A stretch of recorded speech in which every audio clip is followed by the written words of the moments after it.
नमस्कार दोस्तों, आरजेडी के मुखिया लालू प्रसाद यादव को जान का खतरा है। उन्हें साजिश के तहत मारने का प्लान है। ये बयान कोई और नहीं बल्कि बिहार के इस दिग्गज नेता ने दिया है। अब इस बयान के बाद बिहार के सियासी गलियारों में हलचल तेज हो गई है। किस नेता ने कहा है कि लालू प्रसाद यादव के जान को खतरा है, साजिश करके मारने का प्लान है? आपको उनका बयान भी बताएंगे। वहीं इसी के साथ ही आपको बता दें, लालू प्रसाद के छोटे बेटे एवं नेता प्रतिपक्ष तेजस्वी यादव अब विधानसभा में इसकी कमान संभालेंगे। इसको लेकर रात में ही तेजस्वी यादव दिल्ली से पटना पहुंचे हैं। वहीं आपको बता दें, सीएम नीतीश कुमार को भी लेकर बड़ा दावा किया गया है। दावा करते हुए कहा कि नीतीश कुमार भी गांजा पीते थे। राष्ट्रीय जनता दल विधायक के इस दावे से अब बिहार का सियासी पारा चढ़ गया है। वहीं आपको बता दें, लंबे समय से चल रहे आपसी खींचतान के बीच अब एक बार फिर तेजस्वी यादव और तेज प्रताप साथ आए हैं। साथ आते ही दोनों ने ये बड़ा काम कर दिया। आगे बढ़ने से पहले इस वीडियो पर एक लाइक जरूर कर दें। चैनल को सब्सक्राइब करने के साथ ही घंटी को बजाना बिल्कुल ना भूलें, ताकि इसी तरह की नई खबरों का अपडेट आप तक तुरंत पहुंच सके। जी दोस्तों, आपको बता दें, बिहार में एक तरफ जहां शराबबंदी का मामला लगातार थमने का नाम नहीं ले रहा है, लेकिन इस बीच अब आरोप लगाया गया है कि सीएम नीतीश कुमार भी नशे का सेवन करते हैं। नीतीश कुमार गांजा पीते थे। जी आपको बता दें, बिहार में शराबबंदी पर सियासत थमने का नाम नहीं ले रही है। अब इसको लेकर जेडीयू और विपक्षी दल आरजेडी के बीच लगातार तीखी बयानबाजी जारी है। इसी क्रम में आरजेडी के एक विधायक ने मुख्यमंत्री नीतीश कुमार पर गांजा पीने का आरोप जड़ दिया। आरजेडी विधायक राजवंशी महतो ने कहा कि बिहार में शराबबंदी करने की क्या जरूरत है? शराब पीकर लोग मर रहे हैं। शराब को गांव-गांव में खुलवा देनी चाहिए। उन्होंने कहा कि नीतीश कुमार की सरकार में गांव-गांव में शराब बिकती थी। महतो ने मुख्यमंत्री नीतीश कुमार का नाम लेते हुए कहा कि वो खुद भी नशे का सेवन करते हैं। मुख्यमंत्री नीतीश कुमार द्वारा शराब के सेवन के खिलाफ शपथ लेने के चंद दिन बाद ही आरजेडी विधायक महतो ने आरोप लगाया कि बिहार के मुख्यमंत्री मारिजुआना धूम्रपान करते हैं। उन्होंने बिहार में शराबबंदी को आईवास भी बताया और कहा कि नीतीश कुमार लोगों को धोखा दे रहे हैं। मीडिया से बातचीत करते हुए महतो ने दावा किया कि मुख्यमंत्री नीतीश कुमार भी धूम्रपान करते हैं। मुख्यमंत्री जी नहीं पीते हैं, खुले आम है कि गांजा पी कर जाते हैं सब। मारिजुआना यानी गांजा जो मदपान के श्रेणी में आता है, बिक्री और खपत राज्य में गांजा पर भी प्रतिबंध लगा दिया गया है। आरजेडी विधायक ने पूछा कि वो मारिजुआना यानी गांजा की लत क्यों नहीं छोड़ रहे हैं। हालांकि उनके इस बयान के बाद जेडीयू भड़क गई। जेडीयू प्रवक्ता ने नीतीश कुमार पर दिए गए इस बयान पर कड़ी आपत्ति जताई। पलटवार करते हुए कहा कि आरजेडी के विधायक चरवाहा विद्यालय से ज्ञान प्राप्त कर रहे हैं। नीरज कुमार की माने तो सजायाफ्ता भ्रष्टाचारी अपराधी और लंपटों की जमात में रहने पर भाषाई विकृति आती है। वहीं आपको बता दें, एक तरफ जहां लालू यादव तबीयत खराब होने के कारण एम्स में भर्ती हैं, लेकिन अब बिहार के इस नेता ने दावा किया है कि लालू प्रसाद यादव को जान का खतरा है। उन्हें साजिश करके मारने का प्लान है। जहां लालू यादव इस समय एम्स में भर्ती हैं। उसी को लेकर तेजस्वी यादव ने जानकारी देते हुए कहा कि उन्हें परसों काफी तकलीफ हो रही थी, उनकी तबीयत ठीक नहीं थी। उसके बाद उन्हें अस्पताल ले जाया गया और जांच कराई गई। उनका कहना है कि उन्हें बुखार और कमजोरी की शिकायत थी। अभी उनका इलाज चल रहा है। तेजस्वी का कहना है कि फिलहाल लालू जी एम्स में भर्ती हैं, लेकिन उनकी हालत स्थिर है अभी। लेकिन इस बीच पप्पू यादव ने दावा कर दिया है कि उन्हें जान का खतरा है। जी हाँ, जन अधिकार पार्टी यानी जाप के राष्ट्रीय अध्यक्ष पप्पू यादव ने बड़ा बयान देते हुए कहा है कि बिहार के पूर्व सीएम लालू प्रसाद यादव को यानी उनकी जान को खतरा है। पूर्व सांसद पप्पू यादव का कहना है कि लालू का परिवार ही उनकी जान लेना चाहता है। जाप अध्यक्ष का कहना है कि राजद सुप्रीमो सच में बीमार है, मगर उनका परिवार इलाज के नाम पर राजनीति कर रहा है। पटना में प्रेस वार्ता के दौरान पप्पू यादव ने राजग सरकार पर हमला किया। कहा कि देश में जहां भी एनडीए की सरकार है, वहीं गरीबी सबसे ज्यादा है। नीति आयोग के अनुसार बिहार में 51.91% जनसंख्या गरीब है। पप्पू यादव का कहना है कि भाजपा की सरकार सिर्फ लोगों को बांटने की राजनीति करती है, इन्हें विकास से कोई लेना देना नहीं है। साथ ही पप्पू यादव ने लालू परिवार पर भी हमला बोला। कहा कि राजद सुप्रीमो की फैमिली को बेरोजगारी पर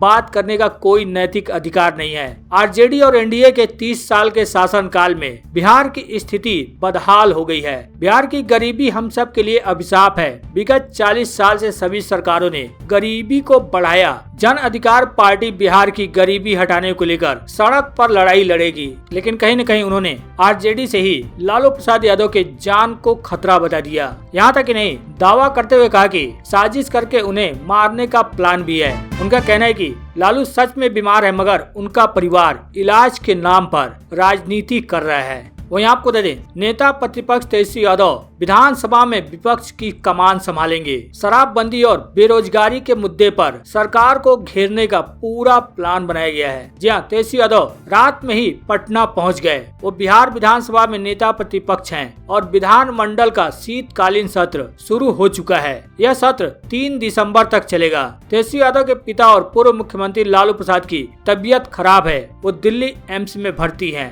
अब उनकी देखरेख के लिए लालू प्रसाद की पत्नी राबड़ी देवी दिल्ली पहुंच गई है। बता दें कि कम उम्मीद है कि वे सत्र में शामिल होने आएंगी। हालांकि तेजस्वी यादव पिता लालू प्रसाद के अस्वस्थ होने की वजह से दिल्ली में ही थे, लेकिन अब उन्हें सत्र में शामिल होना था, इसलिए वो पटना लौट आए हैं। शराबबंदी पर हमला बोलते हुए तेजस्वी यादव ने कहा कि आरजेडी विधायक के होटल में मिली शराब की खाली बोतल पर जो हुआ है, पुलिस उस पर ईमानदारी से काम करे। सचिवालय के बाहर भी शराब की बोतल मिली थी, लेकिन उसका क्या हुआ? मद निषेध को लेकर शपथ पर मुख्यमंत्री को निशाने पर लेते हुए तेजस्वी ने कहा कि उन्होंने शपथ ली थी कि मिट्टी में मिल जाऊंगा, लेकिन भाजपा से हाथ नहीं मिलाऊंगा। तेजस्वी ने कहा कि बिहार में डबल इंजन की सरकार में बेरोजगारी, गरीबी और पलायन ट्रिपल हो गया है। हर क्षेत्र में बिहार शून्य पर चला गया है। विधानसभा सत्र में विपक्ष जहरीली शराब से हुई मौत, शराबबंदी, नीति आयोग की रिपोर्ट में बिहार की बदतर हालत को मुख्य रूप से मुद्दा बनाएगा। हालांकि जहां एक तरफ तेजस्वी ने नीतीश सरकार को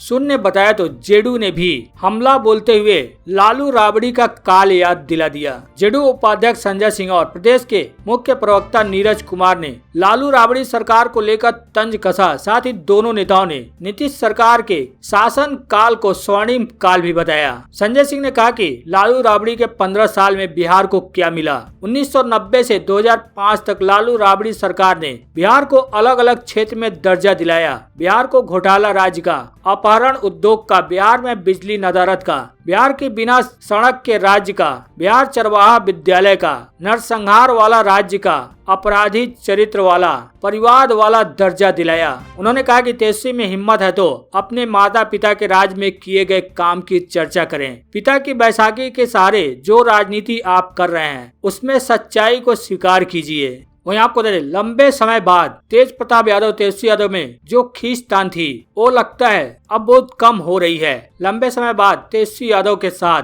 तेज प्रताप यादव नजर आए। जी हाँ, लंबे समय से एक दूसरे से दूर दूर दिख रहे राजद के सुप्रीमो लालू यादव के दोनों पुत्र तेज प्रताप यादव और तेजस्वी यादव एक बार फिर साथ देखे गए। अब इन दोनों के बीच जो दूरियां हैं, वो दूरियां मिटती हुई दिखाई दे रही हैं। जी हाँ, आज विधानसभा के शीतकालीन सत्र के पहले दिन की कार्रवाई स्थगित किए जाने के बाद जब तेजस्वी बाहर आए, तो उनके साथ तेज प्रताप भी थे। दोनों भाई साथ खड़े रहे। लगा ही नहीं कि उनके बीच कोई मतभेद है। इससे पहले तेज प्रताप ने तेजस्वी यादव के ट्वीट को भी रीट्वीट किया था। तब से ही इस बात के संकेत मिल रहे थे, दोनों भाइयों की कड़वाहट दूर होती जा रही है। दोनों भाइयों को साथ देखकर समर्थकों ने खुशी भी जताई थी। तेज प्रताप यादव ने तेजस्वी के उस ट्वीट को रीट्वीट किया जिसमें उन्होंने एनडीए के 16 सालों में बिहार को गरीबी, अपराध, पलायन समेत कई मुद्दों पर नंबर 1 बताया। उन्होंने शिक्षा, स्वास्थ्य आदि के मुद्दे पर सरकार को 0 अंक दिया। ऐसे में अब सत्ता पक्ष के सामने दोनों भाई विपक्षी दल की आवाज बुलंद करेंगे, अब ऐसा समझा जाने लगा है। इधर नेता प्रतिपक्ष तेजस्वी यादव ने 16 वर्षों के कार्यकाल पर सवाल उठाते हुए कहा कि नीतीश सरकार के 16 साल बेमिसाल नहीं, बदहाल रहे। नीति आयोग की रिपोर्ट को सीएम ने देखा या नहीं? इस साल भी नीति आयोग के कई सूचकांक में बिहार पीछे से पहले नंबर पर है। जो व्यक्ति रिपोर्ट कार्ड पढ़ेगा ही नहीं, वो क्या काम करेगा? रोजगार, पलायन, जहरीली शराब समेत कई मुद्दों पर तेजस्वी ने सरकार को आड़े हाथों लिया। कहा कि बिहार में शराब कैसे मिल रही है? पटना में यदि शराब मिलती है तो इसका मतलब है कि वह कई जिलों से होकर आती है, तो फिर बॉर्डर इलाके में सख्ती क्यों नहीं की जा रही है? हालांकि वहीं राजद के प्रदेश अध्यक्ष जगदानंद सिंह ने भी नीतीश सरकार को घेरा है। जगदानंद सिंह ने दावा किया कि डबल इंजन सरकार पर डबल खतरा मंडरा रहा है। आरोप लगाया कि बिहार को हर क्षेत्र में पीछे ढकेलने वाली राज्य की सरकार आज लोगों को गुमराह करने में लगी है, लेकिन युवा वर्ग सब जानता है। मुख्यमंत्री राजद के सवालों का जवाब नहीं दे रहे हैं। जगदानंद सिंह का कहना है कि सिर्फ इसका जवाब मिल जाए तो पता चल जाएगी सच्चाई। जगदानंद सिंह का कहना है कि हम अपने समय में बीपीएससी से शिक्षकों की भर्ती करते थे, सर्विस कमीशन से इंजीनियर की भर्ती करते थे और ये हाई कोर्ट तक गए, लेकिन वहां से भी यही कहा गया कि सारी भर्ती सही है। पत्रकारों की ओर से इशारा करते हुए जगदानंद सिंह का कहना है कि आप ही बता दो, अगर त्यागी नीतीश कुमार हो तो सैकड़ों रुपए कहां से चुनाव में खर्च करते हो? अगर तुम त्यागी हो तो घर घर में 1000-2000 रुपए प्रत्येक मतदाता को कहां से देते हो? उन्होंने कहा कि आप वैद के बच्चे हो, आपके पिता पुड़िया बांधते थे, उस समय कितना धन दिया था? आपके पास कितनी जमीन है? जब तेजस्वी यादव जनता के सहयोग से एक हेलीकॉप्टर से उपचुनाव लड़ रहे थे तो 12 हेलीकॉप्टर के चुनाव का पैसा कहां से आ रहा था? नीतीश कुमार केवल इसका जवाब दे दे तो पता चल जाएगा कि वे ईमानदार हैं।